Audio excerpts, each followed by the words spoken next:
엄마가 읽어주는 책 김상욱의 양자 공부.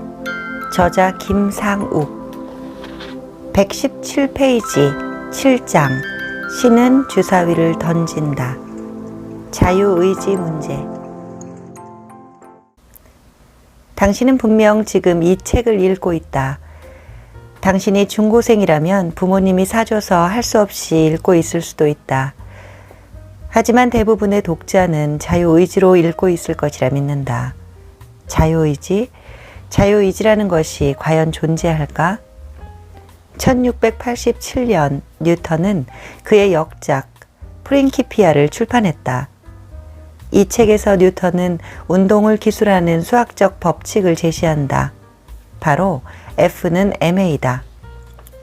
초기 조건이 주어지면 모든 운동은 한치의 오차도 없이 이 법칙에 따라 움직여야 한다. 이런 점에서 우주는 거대한 기계와도 같다. 따지고 보면 당신이 지금 이 책을 보는 것은 10분 전 당신의 몸을 이루는 모든 것의 상태 때문인지도 모른다. 당신은 10분 전의 상태로부터 뉴턴의 법칙에 따라 정해진 궤적을 따라 지금 책 읽는 상태에 도달한 것이다. 만약 당신이 뭐 그럴 수도 있겠지 하며 고개를 끄덕인다면 제대로 낚이기 시작한 것이다. 당신의 10분 전 모습은 어젯밤의 상태에서 진행해 온 것이다. 어젯밤 상태는 그 전날의 상태에서 온 것이고, 이런 식으로 계속 나가면 당신이 지금 책을 읽는 것은 어머니 뱃속에서 나오는 순간 결정된 것인지도 모른다. 아직 끝난 것이 아니다. 어머니의 상태도 역시 할머니의 상태도 결국 우주의 시작인 대폭발까지 가야 끝나는 이야기다. 이것은 뉴턴식 결정론의 다소 황당한 결론이다. 이런 논리대로라면 세상에 죄인은 없다. 내가 사람을 죽인 것은 내 자유의지가 아니라 우주가 탄생할 때 결정되어 있었던 것이니까. 뉴턴이 만든 고전역학에 무작위성이란 없다. 모든 것이 다 결정되어 있다는 말이다. 그러면 자유의지는 허상일까? 당시 사람들은 의식은 물질이 아니어서 뉴턴 역학으로 기술되지 않을 것이라 생각했다. 따라서 우주는 결정되어 있지만 자유의지는 존재한다는 입장을 가질 수 있었다. 물론 이런 상황이 편할 리는 없다. 의식이라고 자연 법칙을 벗어날 수 있을까? 더구나 최근 뇌과학은 의식을 점점 더 물질의 일종 혹은 그 산물로 보고 있다. 철학의 역사에서 자유의지는 골치 아픈 문제였다. 철학자 스피노자에 따르면 모든 일은 절대적이고 논리적인 필연에 따라 정해져 있다. 따라서 자유의지나 우연 따위는 존재할 수 없다. 그는 신만이 실제한다고 생각했으니 당연한 귀결인지도 모른다. 영혼과 육체가 분리되어 있다고 생각한 데카르트는 자유의지는 영혼에 있으며 뇌 시상하부에 있는 송과선을 통해 육체를 조종한다고 여겼다. 하지만 육체는 자연 법칙에 따라 결정론적으로 움직여야 하는데 자유의지가 어떻게 육체를 마음대로 조종할 수 있는지는 미스테리였다. 이 문제를 해결하기 위해 데카르트의 제자 아르놀트 휠링크스는 두 식의 이론이라는 제안을 했다. 정신과 육체를 결정론적으로 작동하는 별개의 두 시계로 생각하자는 것이다. 신이 이 두 시계를 정확히 똑같이 맞추어 놓았다면 둘 사이에 아무런 인과관계가 없다 해도 육체가 마치 자유의지를 명령에 따라 움직이는 듯 보일 것이다. 그러면 자유의지도 존재하고 물체가 법칙에 따라 결정론적으로 운동하는 것도 가능하다. 글쎄, 필자에게는 궤변으로 보인다. 물리법칙이 지배하는 우주에 자유의지가 존재하느냐는 것은 간단한 문제가 아니다. 우선 우주가 물리법칙에 어느 정도 지배되느냐에 따라 결정론적 우주와 비결정론적 우주로 나눌 수 있고, 각각의 우주에 대해서 자유의지가 있다고도 없다고도 할 수 있기 때문이다. 우리 우주가 결정론적 우주이며 모든 것이 다 결정되어 있으므로 자유의지가 없다고 생각하면 당신은 강성 결정론자가 된다.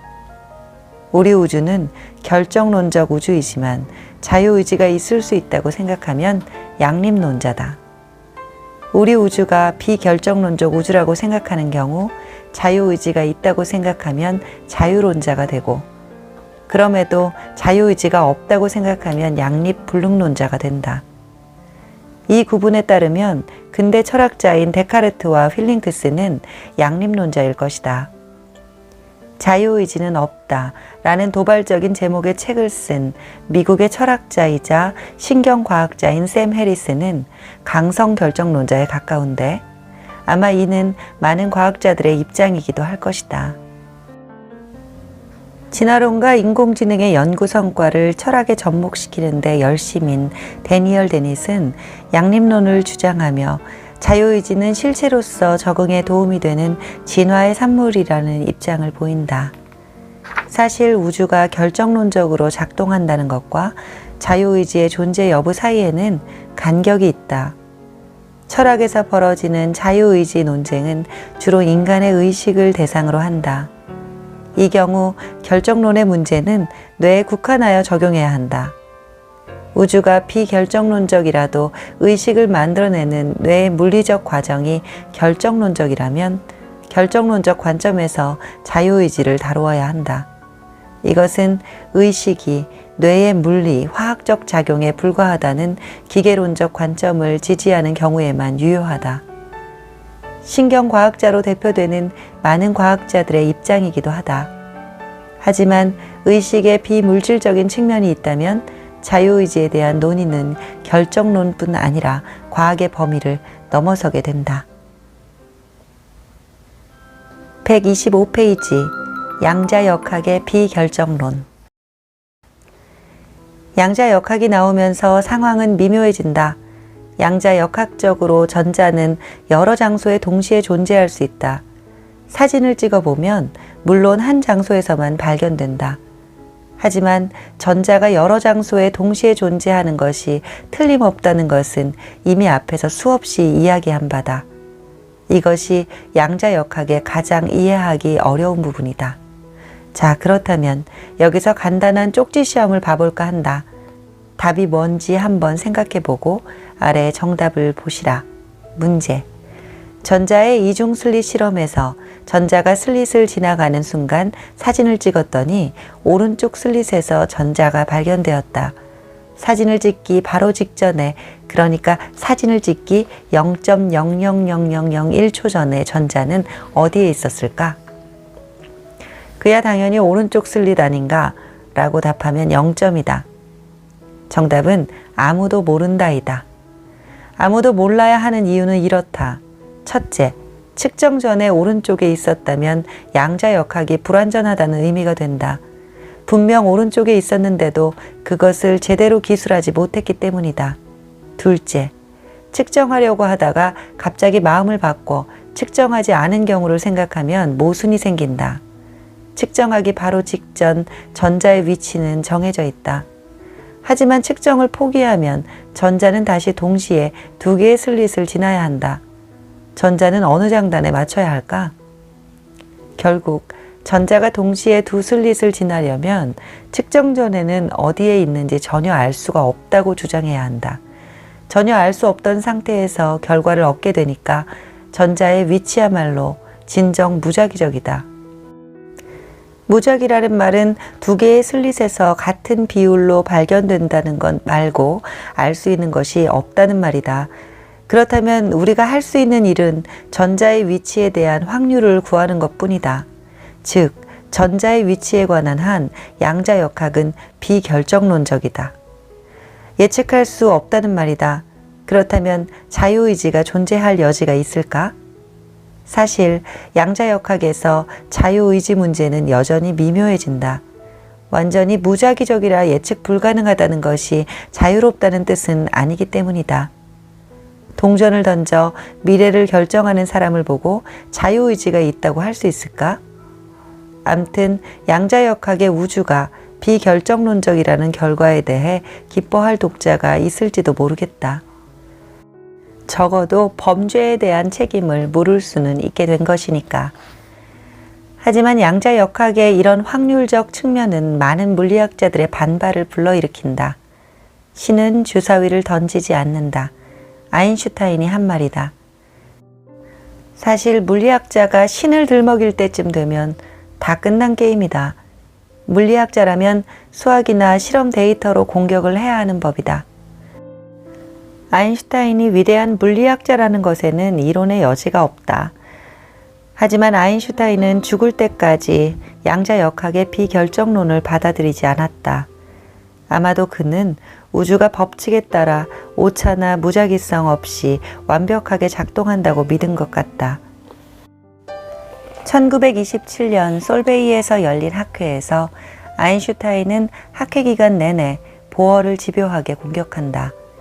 이것을 보다 못한 에렌 페스트는 이렇게 일침을 날린다. 아인슈타인 박사, 자네가 부끄럽네. 마치 자네 적들이 상대성 이론에 대해 반박하는 바로 그런 식으로 새로운 양자론을 반박하고 있잖나. 이제 신이 던지는 주사위에 대해 중요한 질문을 던져보자. 양자역학은 왜 비결정론적이어야 하는가? 뚱딴지 같은 소리일지도 모르겠다. 입자가 파동같이 행동하니까 확률로 해석하자고 이미 이야기하지 않았었나? 그렇다면 질문을 이렇게 바꿔보자. 전자는 분명 입자인데 왜 고양이와 같이 행동하지 않는가? 고양이 운동은 뉴턴 역학으로 기술된다. 뉴턴 역학은 한마디로 F는 ma라 할 수 있다. 힘이 가해지면 속도가 변한다는 것이다. 물체에 아무 짓도 하지 않으면 속도가 일정하다. 이를 등속직선 운동이라고 한다. 결국 운동 법칙이란 속도에 대한 문제다. 속도란 주어진 시간 동안 위치가 얼마나 바뀌었는가를 나타낸다. 시속 80km로 움직이는 자동차는 1초에 22m 정도 움직일 수 있다. 속도를 통해 우리는 위치의 변화에 대한 정보를 얻을 수 있다.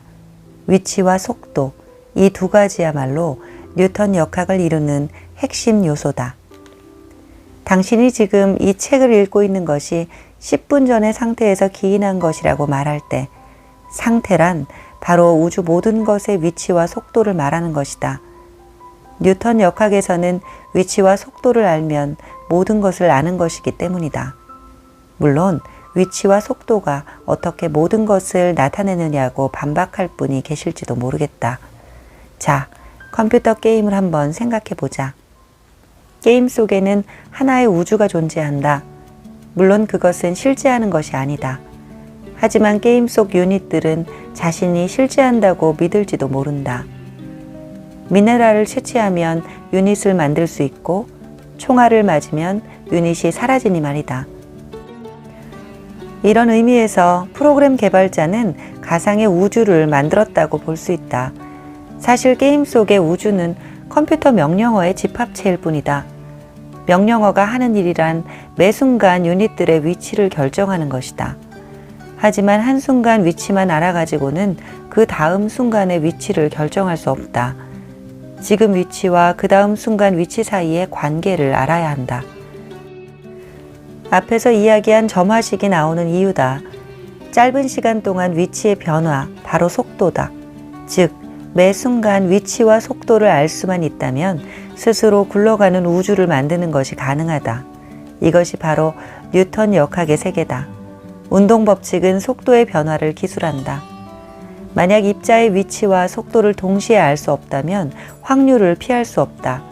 상태를 결정하기 위해 뉴턴 역학에서 필요로 하는 정보를 모두 가지지 못했기 때문이다. 주사위를 던질 때 우리는 확률을 생각한다. 각 면이 나올 확률은 6분의 1. 이것은 우리가 주사위의 초기 상태를 정확히 모른다고 가정하기 때문이다. 하지만 우리가 주사위의 초기 상태를 왜 모른단 말인가? 주사위는 손바닥 위에 어느 위치에서 정지해 있다.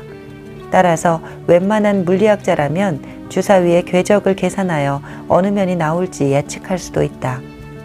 이런 의미에서 주사위 던지기는 완벽히 무작위적인 과정은 아니다. 잼을 바른 빵은 항상 잼 바른 면으로 떨어진다는 머피의 법칙은 빵의 낙하 운동으로부터 과학적으로 설명 가능하다. 이것은 뉴턴의 고전역학이 결정론적이기 때문에 생기는 일이다. 결국 주사위 던지기를 확률로 나누는 것은 우리가 게으르거나 물리를 잘 몰라서다.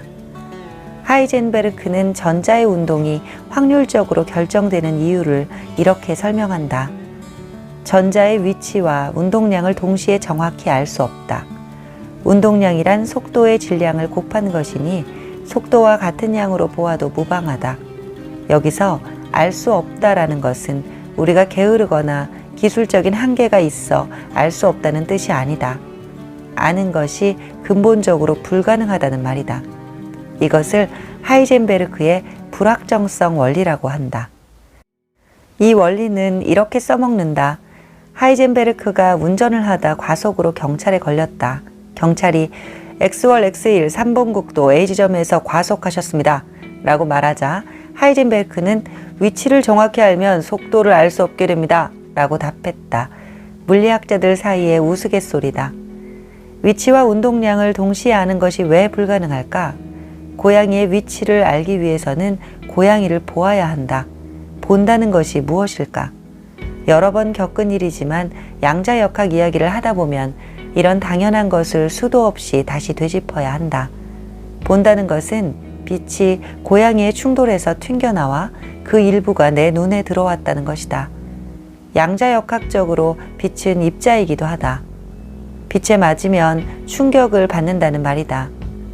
당신이나 고양이같이 큰 물체는 빛에 맞아도 아무렇지 않지만 전자라면 사정이 다르다. 전자같이 작은 입자는 빛에 맞으면 휘청거린다. 전자의 위치를 정확히 알고 싶으면 짧은 파장의 빛을 사용해야 하는데 파장이 짧을수록 전자가 받는 충격량이 커진다. 충격은 운동량을 변화시킨다. 결국 측정하는 행위가 위치나 속도와 같은 물리량에 영향을 준다. 따라서 위치와 운동량을 동시에 정확히 측정할 수 없다. 이것은 측정에 대한 우리의 상식을 송두리째 바꾼다. 당신이 지갑을 들여다보니 돈이 1만 원 있었다고 하자. 당신이 돈을 보는 행위가 돈의 액수를 바꾸지 못한다. 1만 원이 있었으니 1만 원이 있는 것을 본 것이다. 하지만 당신의 지갑이 양자 지갑이라면 당신이 돈을 보는 행위가 돈의 액수를 바꿀 수 있다. 아까는 1만 원이었는데 다시 보니 9천 원이다. 볼 때마다 액수가 달라진다. 하지만 여러 번 측정하면 얼마가 나올지 확률은 알 수 있다. 이것이 양자역학이 할 수 있는 유일한 예측이다. 정리해보자. 측정하는 행위가 결과에 영향을 줄 수 있다. 이 때문에 위치와 운동량을 동시에 아는 것이 불가능하다. 위치와 운동량을 모르면 뉴턴 역학에 따라 미래를 예측할 수 없다. 이 때문에 확률을 쓸 수밖에 없으며 결국 비결정론이 도입된다.